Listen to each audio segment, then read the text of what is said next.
अब हम राधा मदन मोहन की विशेष लीला का यहाँ पर दर्शन करेंगे। राधा मदन मोहन जीव की। हरे कृष्ण। तो आज मैं आपको एक कहानी सुनाता हूँ। वो कहानी हम सब ने सुनी है, पर शायद उसका तत्व नहीं समझा है। गौड़ी संप्रदाय के 3 मुख्य विग्रह हैं, श्री श्री राधा मदन मोहन जी, श्री श्री राधा गोविंद देव जी और श्री श्री राधा गोपीनाथ जी। आज से लगभग 5000 साल पहले भगवान कृष्ण के पड़पोते महाराज वज्रनाभ ने 250 से भी अधिक विग्रह की स्थापना ब्रज में की थी। पर भारत पर अनेक आक्रमणों के कारण लगभग सभी मंदिर तहस-नहस कर दिए गए थे और 3 विग्रहों में से मुख्य श्री श्री राधा मदन मोहन जी के विग्रह को एक बरगद के पेड़ के नीचे छिपा दिया गया था, जो कुछ साल बाद अद्वैत आचार्य को प्राप्त हुए। अब यह विग्रह कैसे पहुँचे सनातन गोस्वामी के पास, आइए इस नाटिका के माध्यम से जानने का प्रयास करें। अच्छा, चलिए सबसे पहले आपको ये बताते हैं कि भगवान को मदन मोहन क्यों कहा जाता है। आइए देखते हैं।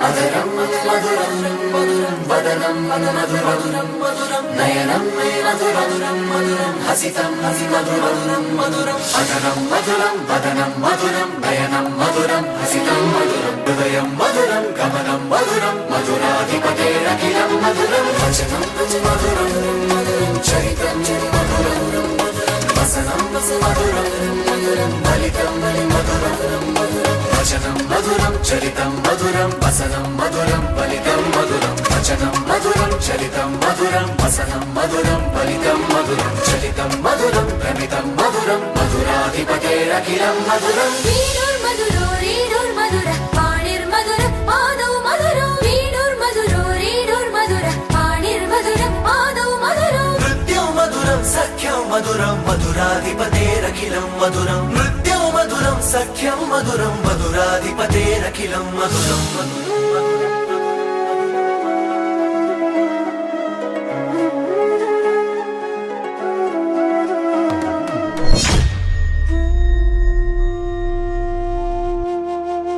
तो देखा आपने कि कैसे भगवान ने कामदेव को भी मोहित कर लिया, इसलिए उनका नाम है मदन मोहन जी। एक दिन बरगद के पेड़ के नीचे अद्वैत आचार्य परशुराम चौबे जी के साथ मदन मोहन जी की पूजा अर्चना कर रहे थे। विभावरी शेष आलोक प्रवेश निद्रा छाड़ी उठ जीव बल हरि हरि मुकुंद मुरारी राम कृष्ण हय ग्रीव बल हरि हरि मुकुंद मुरारी राम कृष्ण हय ग्रीव। चौबे जी, जैसा कि आप जानते हैं कि मदन गोपाल जी मेरे पूजनीय अर्चा विग्रह हैं, लेकिन अब इनका आदेश है कि मुझे किसी सेवा के लिए पश्चिम बंगाल जाना पड़ेगा। मैं चिंतित हूँ कि उनकी अब सेवा कैसे होगी, लेकिन मुझे पूरा भरोसा है कि आप उनकी प्रेम पूर्वक सेवा करेंगे, इसलिए आज मैं उन्हें आपको सौंपता हूँ। अद्वैत आचार्य के कहे अनुसार परशुराम चौबे मदन मोहन जी को अपने घर ले आते हैं और उनकी ऐसी सेवा करते हैं जैसे वह उनके घर का एक छोटा बच्चा हो। आइए देखते हैं कि कैसे भगवान भी इन लीलाओं का आनंद ले रहे हैं। ध्यान से देखिएगा, बहुत ही दुर्लभ दृश्य है। तबड़क चल मेरे घोड़े, देखो दुश्मन कैसे दौड़े। अब मेरी बारी। अच्छा, अब ला मदन को मुझे दे। चलो घोड़ा बनो। ओ कृष्णा।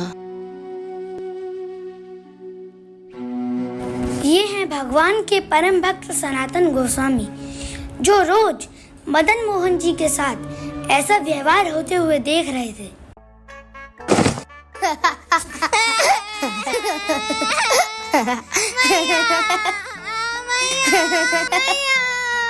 अरे अरे अरे, क्या हुआ बेटा, क्यों रो रहे हो?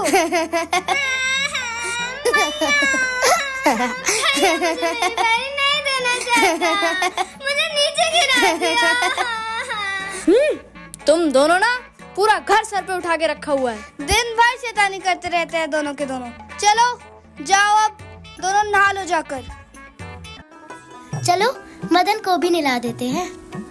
हाँ हाँ, चलो चलो। अरे अरे मेरा प्यारा मदन, नहीं नहीं करेगा, आओ चलो।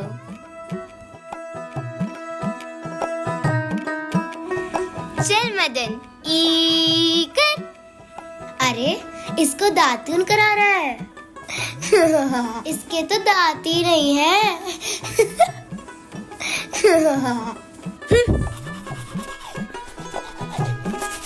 इस तरह भगवान के विग्रह को दोनों बालक एक गुड्डा समझकर नहलाते थे। आइए अब देखते हैं कि बालकों की अम्मा चौबाइन क्या कर रही है।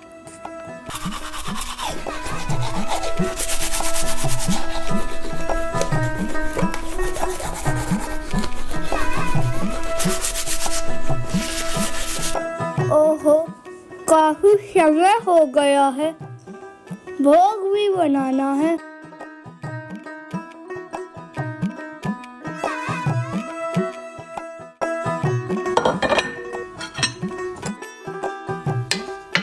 ओ कृष्णा, जिस लकड़ी से दातून कर रही हैं, उसी लकड़ी से भगवान के लिए भोग बना रही हैं। सुनिए सदन के बाबूजी, मदन के लिए खिचड़ी ले जाइए। लो मदन, खिचड़ी खा लो। आज तो मदन को मैं ही खिलाऊंगा। जी नहीं, मैं खिलाऊंगा। अच्छा झगड़ो मत, दोनों खिलाओ मदन को प्यार से। चलो मेरी बात मानो। चलो मदन, खाओ खाओ ना मदन। देखो ना भैया, मदन खा ही नहीं रहा है। शायद मदन चाहते हैं कि हम भी इसके साथ खाएं।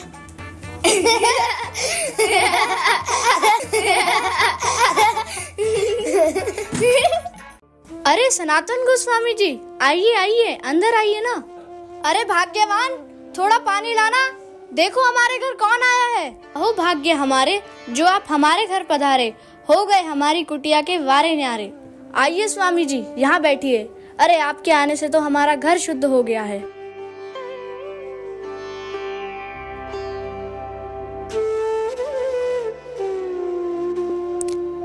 चौबे जी, क्या मैं आपसे एक बात कह सकता हूँ? जी सनातन जी, बिल्कुल। जब भी मैं यहाँ मधुकरी के लिए आता हूँ तो मैं देखता हूँ कि आप मदन मोहन जी के विग्रह से बहुत सहजता से व्यवहार करते हैं। मेरा मतलब है कि वे पूजनीय विग्रह हैं, पर ऐसा लगता है कि आप कोई पूजा अर्चना की विशेष विधि या मंत्र का जाप नहीं करते। मेरा मतलब नियम का पालन करना है। मुझे मालूम है कि आप उनसे बहुत प्रेम करते हैं, लेकिन नियम का अपनाना जरूरी है। वह स्वयं भगवान जो हैं। ठीक है, आप ठीक ही कह रहे हैं। मैं आशा करता हूँ आपको बुरा तो नहीं लगा होगा ना? अरे नहीं नहीं, आप तो एक श्रेष्ठ भक्त हैं और हम तो साधारण से गृहस्थ। वास्तव में तो हम आपके आभारी हैं। धन्यवाद हमें शिष्टाचार और पूजा अर्चना सिखाने के लिए। अब हम अवश्य ध्यान रखेंगे। अच्छा, अब मुझे आप आज्ञा दीजिए। हरे कृष्णा। हरे कृष्णा जी, हरे कृष्णा। अरे अरे, पर मैं आपको सनातन गोस्वामी के बारे में तो बताना भूल ही गया। सनातन गोस्वामी गौड़ी वैष्णव संप्रदाय के प्रमुख आचार्य हैं और चैतन्य महाप्रभु के अग्रणी शिष्यों में से एक हैं। वह अनेक ग्रंथों के रचयिता हैं। लुप्त हो गई वृंदावन स्थलियां, जिन्हें हम आज भी दर्शन कर पा रहे हैं, उसमें इनका बहुत बड़ा योगदान है। तो अब सनातन गोस्वामी के कहने पर चौबे विधि पूर्वक मदन मोहन जी की सेवा करने लगे, लेकिन अब भगवान को वह यश प्राप्त नहीं हो रहा था। आगे क्या हुआ खुद ही देख लीजिए। हरि हराय नमः कृष्ण जादवाय नमः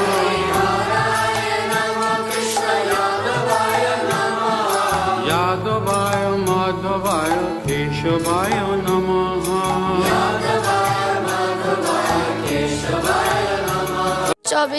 चौबे जी कृपया मुझे माफ कर दीजिए, मुझे माफ कर दीजिए चौबे जी।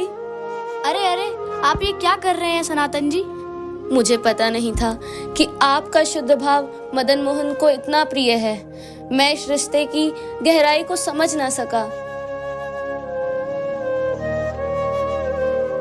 मुझे एक सपना आया और सपने में भगवान स्वयं आए। सनातन, वैसे तो तुम अपने आप को मेरा भक्त मानते हो, लेकिन तुम यह नहीं जानते कि चौबे और उसका परिवार मुझे कितना प्रिय है। वात्सल्य भाव को तुम समझ नहीं पाए सनातन। क्षमा कर दीजिए मुझे चौबे जी, कृष्ण के प्रति आपकी वात्सल्य भक्ति को मैं समझ ना सका। नहीं नहीं सनातन जी, कल रात मदन मोहन जी मेरे सपने में भी आए और जानते हैं वे क्या कह रहे थे? वह कह रहे थे कि अब वह आपकी सेवा का स्वाद चखना चाहते हैं। अच्छा, आपके सपने में भी आए? अब इस सपने का क्या मतलब हो सकता है? इसका मतलब वे चाहते हैं कि अब उनका विग्रह आपको सौंप दिया जाए। लेकिन मैं तो एक साधारण सा सन्यासी हूँ। अब भगवान की लीला भगवान ही जाने सनातन जी, उनकी जैसी इच्छा। आइए अब ये विग्रह स्वीकार करें। मदन, मदन, मदन, मत जाओ मदन, मत जाओ।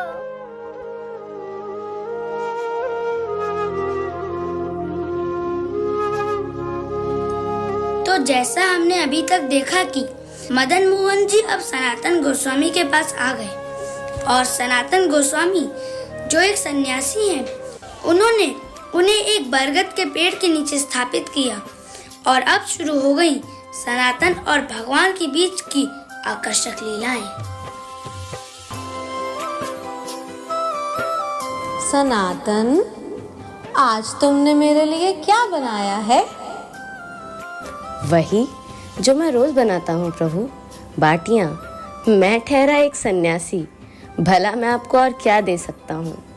इस भोग को स्वीकार करें भगवान। सनातन, क्या मैं तुमसे कुछ पूछ सकता हूँ? हाँ मेरे प्रिय भगवान। क्या मुझे थोड़ा नमक मिलेगा? नहीं भगवान, आज आप मुझसे नमक मांग रहे हैं, कल आप मुझसे घी, मिठाई ये सब मांगेंगे। अगर मैं पूरे दिन आपके लिए तरह तरह के भोजन मांगता और पकाता रहूंगा तो बताइए आपके आदेशों का पालन कब करूंगा? कब दिव्य ग्रंथ लिखूंगा? कब लीला स्थलियों की खोज करूंगा? इसलिए मैं जो आपको दे रहा हूँ ना, कृपया उसी में संतुष्ट रहिए, या फिर आप अपनी व्यवस्था खुद ही कर लीजिए। अच्छा, ठीक है। वैसे तो भगवान सभी कारणों के कारण हैं, उन्हें भला नमक की क्या जरूरत, लेकिन वे अपने भक्त के साथ यहाँ विशेष लीला करना चाहते हैं ताकि उनके शुद्ध भक्त सनातन गोस्वामी के हृदय की इच्छा पूरी हो सके। आइए देखते हैं भगवान ने क्या सोचा है।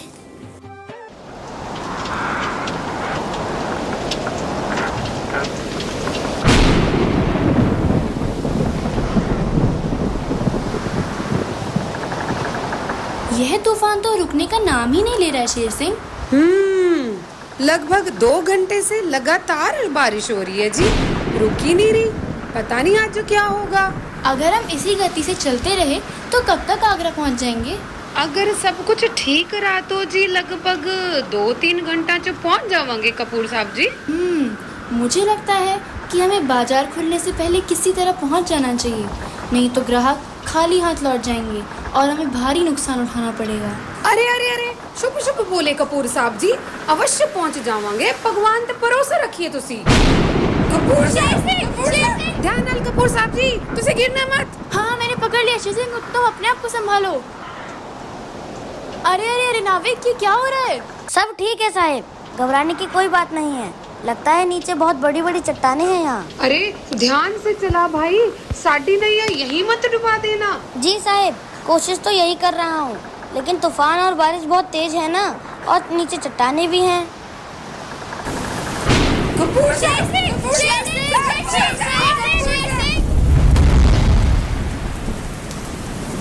शेर सिंह, तुम ठीक तो हो? कोई चोट तो नहीं आई? हाँ मैं तो ठीक हाँ, आप ठीक हो ना? हाँ, मैं भी ठीक हूँ। चलो देखे की होया। हाँ चलो। क्या हुआ है भाई, ठीक तो हो ना? लगता है जहाज चट्टान में फंस गया है साहिब, अब आगे जाना मुश्किल होगा। हाय अब क्या होगा? हम बाजार समय से नहीं पहुंच पाएंगे, लुट जाएंगे, बहुत बड़ा नुकसान होगा। कपूर साहब किसी तरह से तो बचा लो, कोई तो उपाय निकालो। अरे अरे घबराओ नहीं शेर सिंह, धैर्य रखो। लगता है अब हमें स्थानीय लोगों से मदद लेनी होगी। एक काम करो, तुम यहीं रुको, नमक का ध्यान रखो, मैं उधर जाकर कुछ मदद मांगने का प्रयास करता हूँ। जी कपूर साहब, कुछ तो करना ही पड़ेगा अब। भगवान बहुत चतुर हैं। अब हम देखेंगे कि कैसे मदन मोहन जी एक ग्वालबाल के स्वरूप में रामदास कपूर जी से मिलते हैं। पर क्या रामदास कपूर की मुश्किल का कोई समाधान निकलेगा? आइए देखते हैं। बच्चों, क्या मेरी कोई मदद कर सकता है? मेरा जहाज नदी में चट्टानों के कारण फंस गया है। हम तो बच्चे हैं, हम आपकी क्या मदद करेंगे? अरे कोई तो उपाय होगा, कुछ तो बता सकते हो बालक। अच्छा सुनो, घबराओ नहीं, यह वृंदावन है, यहाँ कुछ भी हो सकता है। मुझे पता है आपकी मदद कौन कर सकता है। कहाँ बताओ। अरे वहाँ ऊपर द्वादशादित्य टीले पर, वहाँ सनातन गोस्वामी रहते हैं, वो आपकी अवश्य मदद करेंगे। अच्छा ठीक है, मैं वहाँ जाकर देखता हूँ।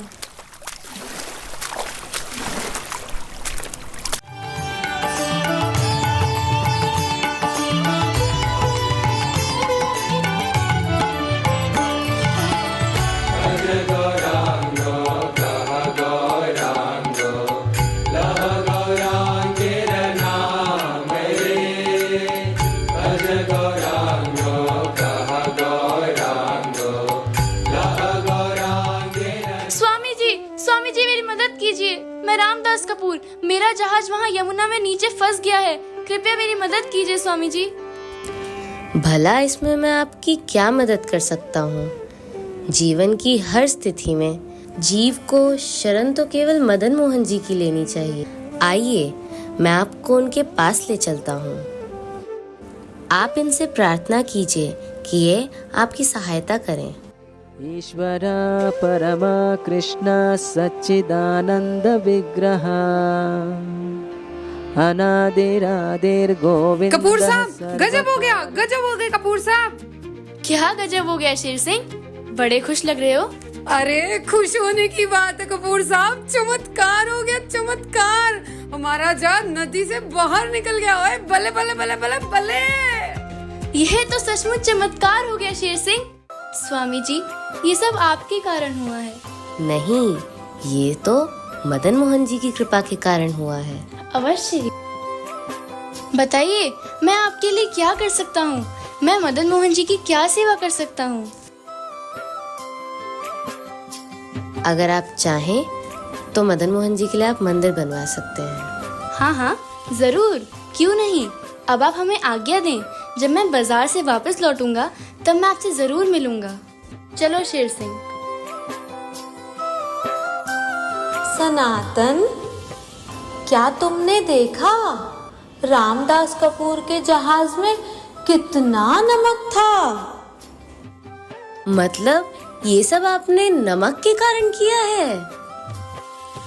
हे भगवान, आप और आपकी लीलाएं दोनों ही अचिंत्य हैं। रामदास कपूर से एक भव्य मंदिर बनवाकर श्रील सनातन गोस्वामी ने हमें सिखाया कि किस प्रकार हर किसी को भगवान की सेवा में लगाया जा सकता है। और हमारे आचार्यों के पद चिन्हों पर चलते हुए इसी प्रकार श्रील प्रभुपाद के परम प्रिय परम पूज्य गोपाल कृष्ण गोस्वामी महाराज सभी को भगवान की दिव्य सेवाओं में लगाते रहे और इसी प्रकार भव्य मंदिरों का निर्माण कराते रहे।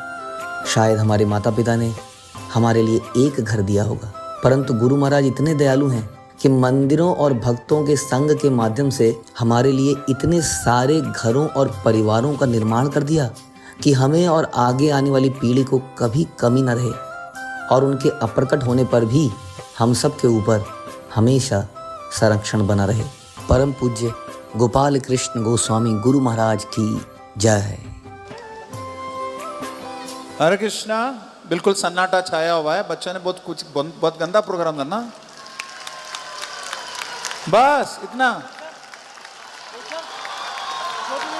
और आनी और आनी और आनी और। Put your hands together for Gauranga Gurukul. And I just want to thank Rukmini Jeevan Prabhu and his wonderful team. हर वर्ष वो प्रस्तुत करते हैं कुछ ना कुछ गुरु महाराज की प्रसन्नता के लिए यात्रा में। और जैसे हमने बताया बाहर स्टॉल भी है। अपने बच्चों को, अपने पहचान के बच्चों को उसमें रजिस्टर कराना चाहते हो तो कराइए। गौड़ीय वैष्णव सभ्यता के अनुसार बच्चों का बहुत उचित प्रशिक्षण और शिक्षा प्रदान की जाएगी। गौरांग गुरुकुल की जय। श्रील गोपाल कृष्ण गोस्वामी गुरु महाराज की जय। श्रील प्रभुपाद की जय।